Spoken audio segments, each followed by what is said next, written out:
तुमचं golden ड्रीमल YouTube चॅनलमध्ये सहर्ष स्वागत आहे. आजपासून आपण क्वेश्चन पेपर सिरीज बघणार आहोत. त्यामध्ये पहिला प्रश्न आजचा बघा. मुंबईच्या शरीफचा जास्तीत जास्त कार्यकाल किती आहे? यामध्ये सरळ तुमच्यासमोर पर्याय दिलेले दिसतात. 1 वर्ष 6 महिने, 1 वर्ष, 2 वर्ष आणि 3 वर्ष. बऱ्याच विद्यार्थ्यांना याचं उत्तर माहीत असेल, मात्र यासंबंधित आणखी काही माहिती आपण बघणार आहोत. तरी ज्याला पुन्हा उत्तर माहीत नाही त्यांनी इथं आणि बघू शकतो. याचं उत्तर काय आहे? किती येणार याचं उत्तर? मुंबईच्या शरीफचा कार्यकाल जास्तीत जास्त किती वर्ष आहे किंवा किती वर्ष असतो? तर 1 वर्ष हे याचं काय आहे? उत्तर आहे. हे तुम्ही पाहू शकता इथं. ठीक आहे. आता मुंबईच्या शरीफचा जास्तीत जास्त कार्यकाल 1 वर्ष आहे हे तुम्हाला सर्वांना माहिती आहे बऱ्यापैकी. मात्र मुंबईचे पहिले शरीफ कोण होते हे माहिती आहे का कोणाला? तर यामध्ये मुंबईचे पहिले शरीफ जे होते ते कोण होते? 1846मध्ये 1846मध्ये काय झालेलं आहे? 1846मध्ये पहिले जे शरीफ होते ते कोण होते? जॉर्ज ख्रिस्तोफर माल्सवर्थ बर्डवूड हे काय होते? मुंबईचे पहिले शेरीफ होते, लक्षात ठेवा. आता यामध्ये जर बघितलं तर शेरीफ हे पद कसं आहे? तर हे महापौर दर्जाच्या खालचं पद आपल्याला थोडक्यात मांडलं जातं. तसेच अराजकीय नामधारी अधिकार पद आहे मुंबईचे शरीफ पद. यामध्ये जर बघितलं तर आत्ता आपण पहिलं बघितलं की 1846मध्ये पहिले जॉर्ज ख्रिस्तोफर माल्सवर्थ बर्डवूड हे पहिले शरीफ होते. तसेच जर बघितलं तर स्वातंत्र्योत्तर जर पहिले बघितले आपण, स्वातंत्र्योत्तर पहिले तर महादेव डहाणूकर हे होते, लक्षात ठेवा. 1948मध्ये झालते महादेव.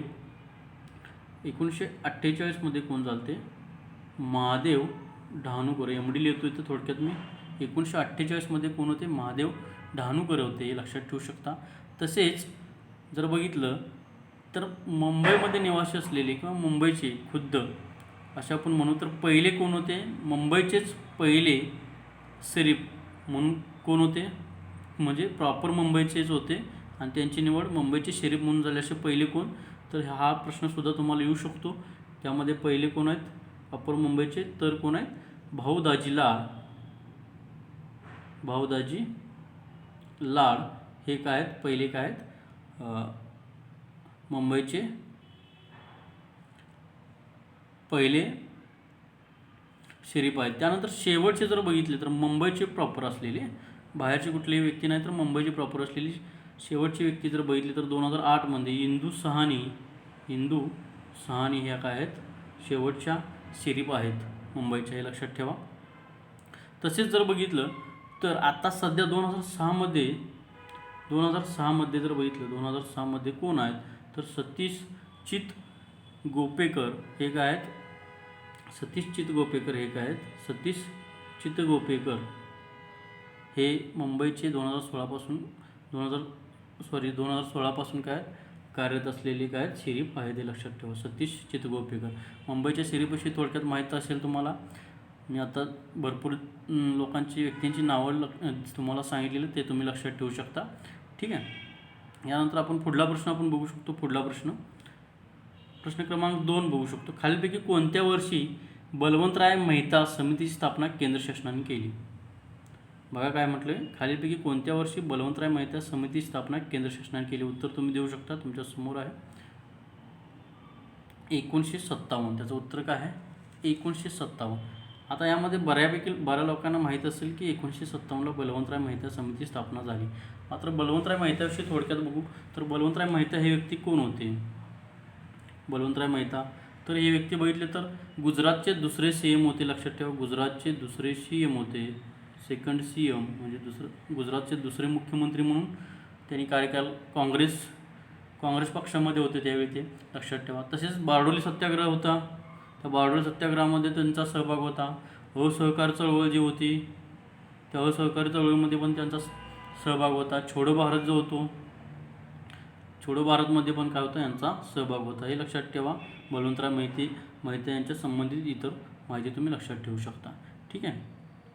त्यानंतर आपण पुढला प्रश्न बघू शकतो. प्रश्न क्रमांक 3 हा विज्ञानावर आधारित आहे. विद्युत प्रभाराचे खालीलपैकी एकक कोणते? विद्युत प्रभार म्हटलेला आहे. आता यामध्ये तर मी सांगतोय तुम्हाला विद्युत प्रभाराचे एकक काय आहे. विद्युत प्रभाराचे खालीलपैकी एकक कोणते म्हटलेलं आहे. ठीक आहे. तर याचं एकक आहे कुलोम आहे. काय आहे? कुलोम आहे. काय आहे? कुलोम. यामध्ये आता विद्युत प्रभार कसे आहेत बघा, धन आणि ऋण असतात, हे तुम्हाला माहीत असायला हवं. याची संज्ञा क्यू आहे. Q is equal to NE असं आपण याला लिहितो. क्यू काय? एक विद्युत प्रभार आहे. हा काय? क्यू एक विद्युत प्रभार आहे. आता कुलोम हे नाव कशावरून पडलं मग? कुलोम काय? फ्रेंच सायंटिस्ट आहे. त्या फ्रेंच सायंटिस्टचंच नाव काय? कुलोम आहे. त्यावरून त्याला काय पडलेलं आहे? त्यानं विद्युत प्रभाराचा शोध लावल्यामुळे त्याला कुलोम हे नाव दिलेलं आहे. फ्रेंच सायंटिस्ट आहे, लक्षात ठेवा. फ्रेंच F लिहितो तुम्ही, फ्रेंच सायंटिस्ट आहे. ठीक आहे. आता याची मूळ स्वरूपे असतात विद्युत प्रभाराची. दोन समान भार असतील तर ते एकमेकापासून दूर जातात, विद्युत प्रभार समान भार असतील तर. आणि दोन विरुद्ध भार किंवा वेगळे भार असतील तर ते एकमेकांना आकर्षित करतात. हे लक्षात ठेवणं तितकंच गरजेचं आहे. त्यानंतर पुढे बघू शकतो आपण प्रश्न क्रमांक 4 आपल्यासमोर आहे. खालीलपैकी कोणत्या वर्षी इंडियन हायकोर्ट ॲक्ट संमत झाला? आपल्यासमोर पर्याय आहेत, त्याचा तुम्ही वापर करू शकता. खालीलपैकी कोणत्या वर्षी इंडियन हायकोर्ट ॲक्ट काय झाला? संमत झाला, असा प्रश्न आहे. खालीलपैकी कोणत्या वर्षी इंडियन हायकोर्ट ॲक्ट संमत झाला?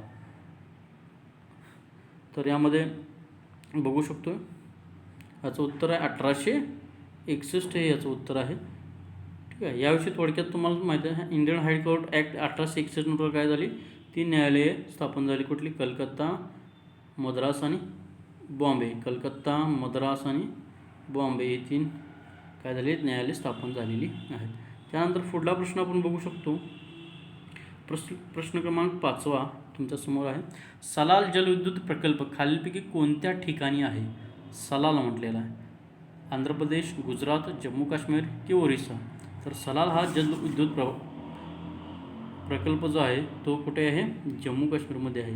लक्षात ठेवा, जम्मू काश्मीरमध्ये आहे. सलाल जलविद्युत प्रकल्पाविषयी थोडक्यात आणखी माहिती. तर हा जो प्रकल्प आहे जलविद्युत, तो कोणत्या नदीवर आहे? चिनाब नदीवरती आहे. तिथे एक नदी आहे चिनाब, त्या चिनाब नदीवरती हा काय आहे? सलाल जलविद्युत प्रकल्प आहे. आणि हा कार्यान्वित किंवा याचं कार्य किंवा केव्हा याची अंमलबजावणी झाली? तर 1970 पासून काय झालेला? हा कार्यान्वित झालेला आहे. 70 पासून कार्यान्वित झालेला आहे सलाल जलविद्युत प्रकल्प. आपल्याला काय म्हटलेलं आहे? सलाल जलविद्युत प्रकल्प. ठीक आहे. आता यानंतर पुढला प्रश्न आपण बघूया. पुढला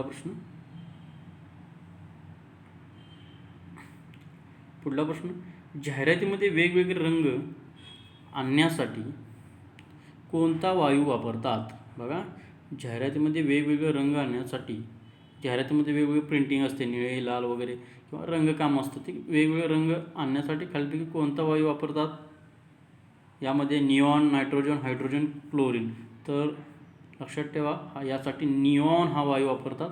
याविषयी थोडक्यात आपण बघू शकतो. निऑन विषयी हा अक्रिय वायुरूप मूलद्रव्य आहे. अक्रिय म्हणजे क्रियाशील नसतं बऱ्यापैकी. हे काय? अक्रिय वायुरूप आहे. याचं रूप कसं आहे? वायुरूप मूलद्रव्य आहे निऑन. याची संज्ञा तुम्हाला माहीत असायला हवी. NE संज्ञा काय आहे? NE ही याची संज्ञा आहे. ठीक आहे. तसेच आणखी याविषयी थोडक्यात काय बघू शकतो? अणुक्रमांक याचा 10 अणुक्रमांक म्हटले 10 आहे. अणुभार याचा 20.183 आहे. 20.183 आहे. सर्वसाधारण स्थितीत कसा असतो? आत्ताच सांगितलं, वायुरूपच असतो सर्वसाधारण स्थितीत. आणि याचा सुरक्षा दीप अतिशय महत्त्वाचं. सुरक्षा दीप काय म्हटलं मी?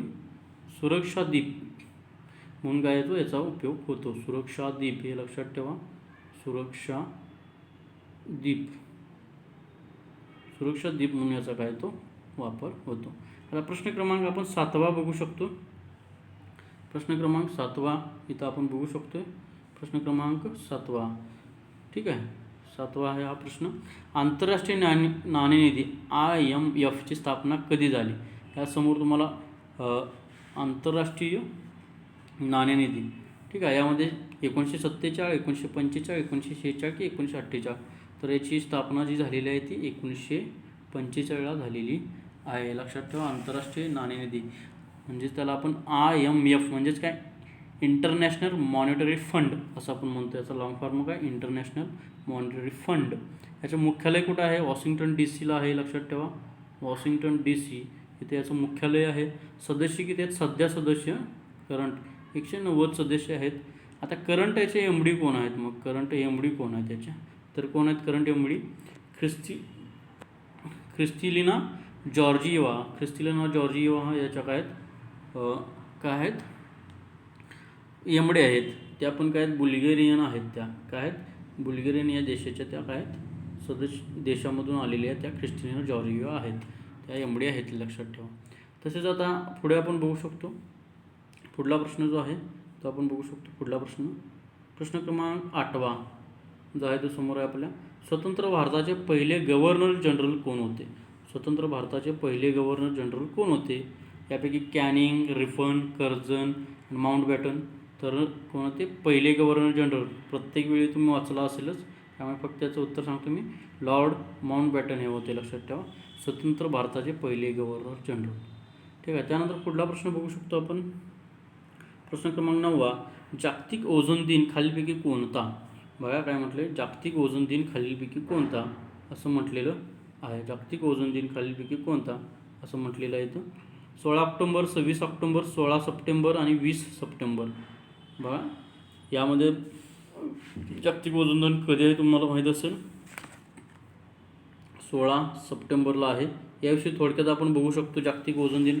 मग हा जागतिक ओझोन दिन जो आहे तो पहिल्यांदा कोणत्या वर्षी साजरा केला गेला, तर ते सुद्धा प्रश्न तुम्हाला येऊ शकतो. तर 1995 काय झाला, 95 पहिल्यांदा साजरा केला गेला जागतिक ओझोन दिन.